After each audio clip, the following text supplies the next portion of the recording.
आखिर क्या ऐसा हुआ जो कलयुग में पौधे उगाने के लिए पड़ी खून की जरूरत। आइए जानेंगे आज के इस कहानी में। अगर जो आपने पिछले एपिसोड को नहीं देखा है तो आप डिस्क्रिप्शन में लिंक है, वहाँ से जाके देख सकते हैं। चलिए साथ मिलकर खोलते हैं इस कल्पना के द्वार को। आयुष्मान को लीडर चूल्हे के सामने पटक देता है।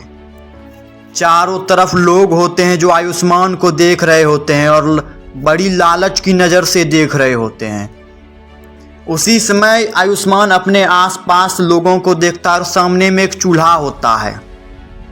आयुष्मान अपने पास में एक चाकू को भी देखता है, अपने चाकू को निकालता है और लीडर का काम तमाम कर देता है और तेजी से इस जगह को छोड़कर भागने लगता है।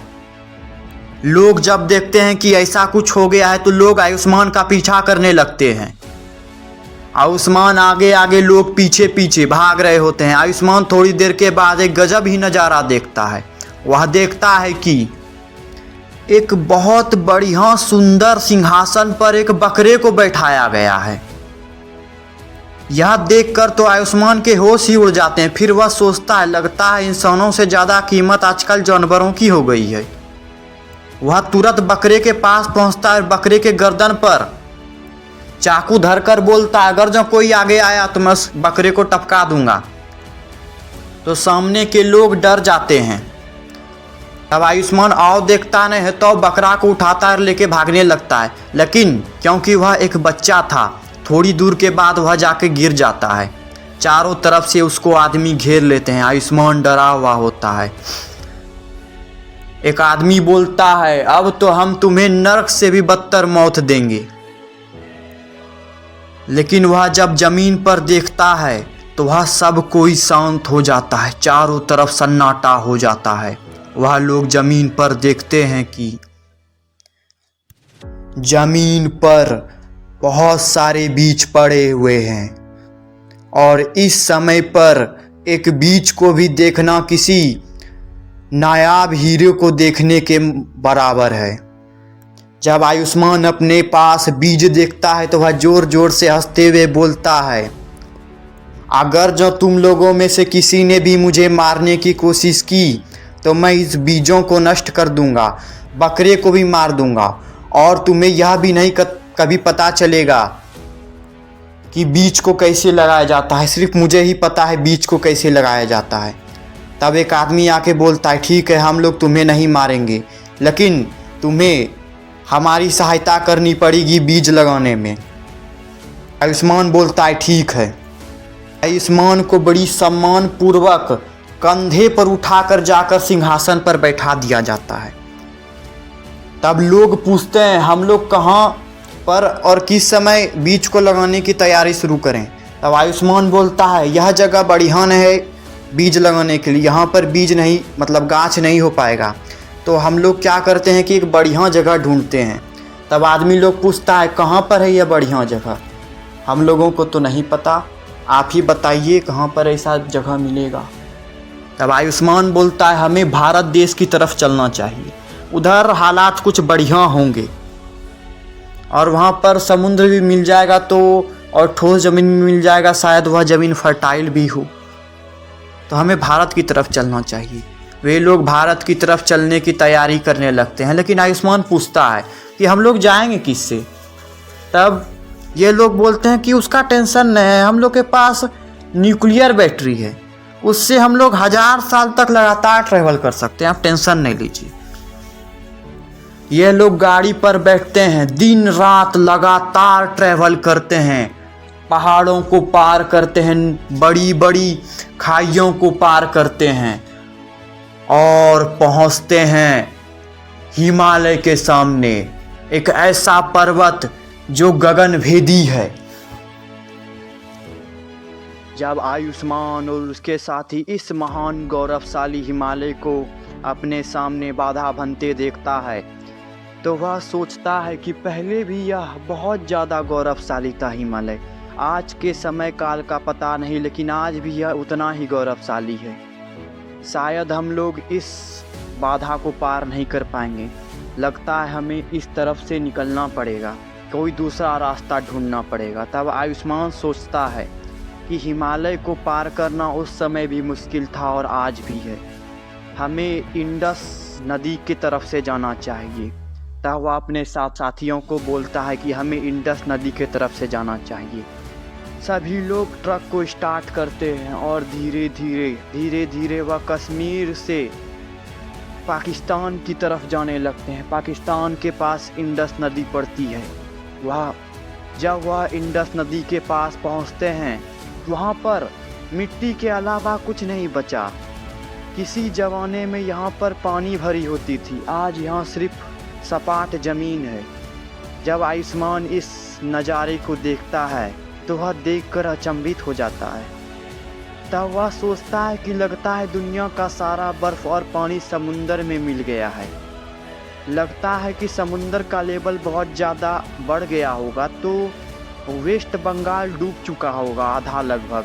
तो हमें वेस्ट बंगाल की तरफ चलना चाहिए, उधर ज़मीन भी फर्टाइल होगी। तब वह यह बात अपने साथियों को बताता है। वह ट्रक स्टार्ट करते हैं और 10 दिन के सफ़र के बाद धीरे धीरे वह हरियाणा, पंजाब और बिहार को पार करते करते उत्तर प्रदेश पहुंचते हैं। 10 दिन के बाद वह उत्तर प्रदेश को भी पार कर जाते हैं और पहुंचते हैं वेस्ट बंगाल में। आधा वेस्ट बंगाल पानी से डूब चुका होता है, आधा वेस्ट बंगाल समुद्र की पानी से डूब चुका होता है। वे लोग जब वेस्ट बंगाल पहुंचते हैं तो वहां पे बहुत सारे लोगों को देखते हैं। लगभग 10,000 की तादाद में समुद्र के किनारे लोग बसे होते हैं। वे लोग सूरज की मदद से पानी को भाप में बदलते हैं और उस पानी को ठंडा कर वो लोग पीते हैं उस पानी को। यह प्रोसेस बहुत ज़्यादा नायाब था। जब आयुष्मान उस जगह पर पहुंचता है और उसके साथी इस नायाब चीज़ को देखते हैं तो बहुत ज़्यादा आश्चर्य से भर जाते हैं। वे लोग दौड़ते दौड़ते पानी की तरफ बढ़ते हैं, लेकिन उसी समय उस 10,000 लोगों का जो लीडर था वह सामने आता है। उसके हाथ में बहुत बड़ा कुल्हाड़ी होता है। प्यासा आदमी दौड़ते दौड़ते उस पानी को पाने के लिए आगे की ओर बढ़ रहा होता है, लेकिन वह लीडर उस कुल्हाड़ी को फेंकता है। वह कुल्हाड़ी इतनी जोर से फेंकता है कि उस इंसान के 2 टुकड़े हो जाते हैं। वह इंसान देखते ही देखते स्वर्ग सिधार जाता है। यह देखकर सब कोई बहुत ज़्यादा हैरान हो जाता है और सभी के मन में गुस्सा भरने लगता है। तब आयुष्मान उस लीडर के पास हाथ खड़े कर जाता है और बोलता है कि हम लोगों के पास इस दुनिया का सबसे नायाब चीज़ है, और अपने जेब में हाथ डालकर बीजों को बाहर निकालता है। इस ट्राइब के लीडर का नाम होता है सिरतार। जब सिरतार इस बीज को देखता है तो वह इस बीज के सामने अपने घुटने टेक देता है और ज़मीन पर अपना माथा रगड़ने लगता है, मानो उसने किसी अजीबोगरीब चीज़ को देख लिया हो, जैसे वे लोग इस चीज़ को बहुत ज़्यादा अमूल्य मानते हो। लगता है इस समय बीज बहुत ज़्यादा कीमती है, हीरे से भी ज़्यादा कीमती। सोना भी इसके सामने फीका पड़ जाए। उसके बाद वह सरतार अपने घुटने से खड़ा होता है और ज़ोर ज़ोर से चीखने चिल्लाने लगता है। वह अपने सारे साथियों को बुलाता है और बीज को दिखाता है। तब वह बहुत ज़्यादा सम्मान से हाथ जोड़ते हुए आयुष्मान को अपने घर में रहने का न्योता देता है और पानी पीने का न्योता देता है। सभी लोग जो 5 महीने का दिन रात थका देने वाला सफ़र कर आए थे, वे लोग दौड़ते हुए जाते हैं और पानी पीने लगते हैं, मानो यह पानी उन लोगों के लिए अमृत के समान हो। रात को बहुत बेहतरीन पार्टी होती है। फिर सुबह होता है तो कबीले का लीडर आयुष्मान के कमरे में आता है और इजिप्टियन कबीले का लीडर भी आयुष्मान के कमरे में बैठा होता है। सुरतार आयुष्मान से पूछता है कि इस बीज को अब कब लगाने का प्लान है। हम लोगों से अब इंतज़ार नहीं होता, हम लोगों को कितने ही सेंचुरीज हो गए, कितने ही अरसे हो गए किसी पौधे को देखे हुए। तब आयुष्मान कहता है आज ही लगा देंगे, टेंशन नहीं लीजिए। आयुष्मान अपने कमरे से बाहर निकलता है। वह जब अपने कमरे का पर्दा हटाता है तो सामने समुद्र से उगते सूरज को देखता है, मानो इस संसार का नया सवेरा होने वाला हो, और इस सरजमी के मिट्टी को देखता है। तब वह लीडर सुरतार को बोलता है मैं बीज तो लगा दूंगा, लेकिन यहाँ पे ज़मीन बहुत कड़ा है। हम लोगों के पास पानी भी है, पर एक समस्या यह है कि हम लोगों को खाद की आवश्यकता पड़ेगी, और खाद हम लोग कहाँ से लाएंगे। तब सुरतार बोलता है कि इसकी कोई टेंशन की बात नहीं। और इजिप्टियन कबीले का लीडर भी बोलता है इसका तो कोई टेंशन लेने का बातें नहीं है, आप बस देखते जाइए। फिर इजिप्टियन कबीले का लीडर एक आदमी को बुलाता है और उस पहलवान आदमी को बोलता है कि इस आयुष्मान बच्चे को पकड़ लो। वह पहलवान आदमी आयुष्मान को पकड़ लेता है और एक जगह पर बांध देता है। उसके बाद इजिप्टियन कबीले का लीडर अपने 500 आदमी को बुलाता है और इंडियन कबीले का लीडर सुरतार भी अपने 1000 आदमी को बुलाता है। सभी उगते सूरज के सामने घुटने टेक कर बैठ जाते हैं और सभी हाथ जोड़ते हुए इस प्रकृति को कहते हैं, हम इंसानी सभ्यता और इंसानों ने, हमारे पूर्वजों ने जितनी भी गलती की है, हम प्रकृति से उन सभी गलतियों की माफ़ी मांगते हैं। हमारे पूर्वजों ने और हमारी इंसानी सभ्यता ने जो भी गलती की है, हम उस गलती की आपसे सिर झुकाकर माफ़ी मांगते हैं। हम यह आशा करते हैं प्रकृति माँ की आप बहुत ज़्यादा दयालु हैं और हमें माफ़ कर देंगे। हम उस गलती को तो नहीं बदल सकते, लेकिन हमसे जो भी कुछ होगा हम वह ज़रूर करेंगे गलती को बदलने के लिए। हम उम्मीद करते हैं कि हम जो आज आपको तोहफ़ा देने वाले हैं, शायद आने वाली पीढ़ियां उस तोहफे को याद रखें और प्रकृति माँ उस तोहफे की सराहना करे। धन्यवाद। आपकी प्यारी संतान। सभी लोग सूर्य को साक्षी मानकर यह प्रेयर करते हैं।